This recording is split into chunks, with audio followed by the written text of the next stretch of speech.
Hi there, this is Pastor Charlie. It's Wednesday, the 20th of May, and I'm here with your Keeping Connected video for today. I really do hope that you are continuing to work through the Gospel of Mark along with the rest of our church, and that reading plan has been available on our website now for several weeks, and we are well into Mark's Gospel. If you have been following along, today you will have read, or you're going to read later, Mark's Gospel, chapter 12, verse 41 through chapter 13, verse 13. And there's lots going on, as always, in Mark's Gospel, but I just want to draw your attention to the few verses at the very start of that passage. It's a very famous story that is often quoted by preachers and pastors in the life of the church. It's the story of the widow's mite.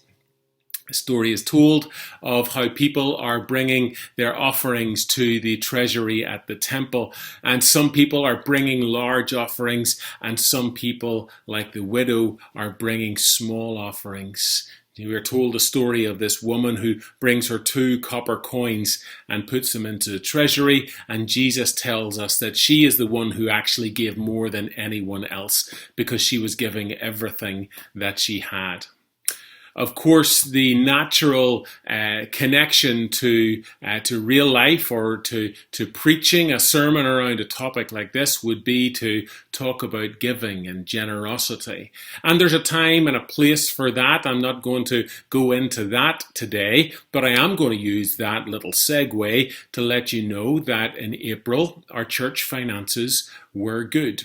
We managed again to pay all of our bills and to make sure that our expenses were kept down. And so I want to thank you all once more for your continued faithfulness and generosity and your modeling of good stewardship to one another. It makes me so proud to be one of the pastors of a church where people take their stewardship seriously, as you are proving yourself month after month to do throughout this crisis. Where I really want to go with the widow's mite and the story around it here is to help us understand and think through that we all have a role to play. There was a role for the big givers to play in that story that Jesus told, and there was a really deeply significant role for this widow to play as well.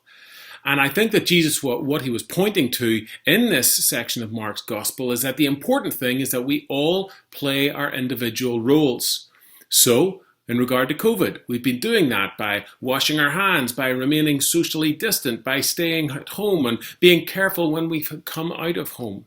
And on the other side of COVID, that's going to continue to be the case. We are pulling together a strategy at the minute for what life will look like at Memorial in the weeks and months ahead as we try to get back into what is being widely called the new normal on the other side of this pandemic. And make no mistake, friends, every single one of us will have our part to play. Whether it is in showing up and being aware that we don't shake hands at church, whether it's making sure that you wash your hands several times a day, whether it is being aware of other people's presence around you. In order to do this well, in order to do it right, we all have a role to play. And in the same way that it cost those who were giving in this story, it'll probably cost us a little bit, because the new normal that we are entering into probably won't look like the normal that we have come from, as much as we would love it to. So much has happened, we've become so much more aware of other things, and this pandemic has not ended, so our new normal will be different. But you have a role to play in that. I have a role to play in that. We all have our roles to play in that.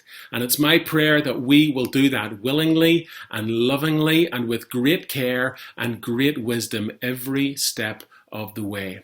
I'm looking forward to that over the coming weeks and months. I'm looking forward to beginning to be able to see some of your faces again.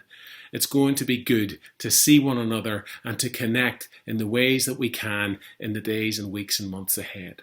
God bless you. I will see you again in a video on Friday, and then I'll see you and through our worship together on Sunday morning this week. Take care, friends.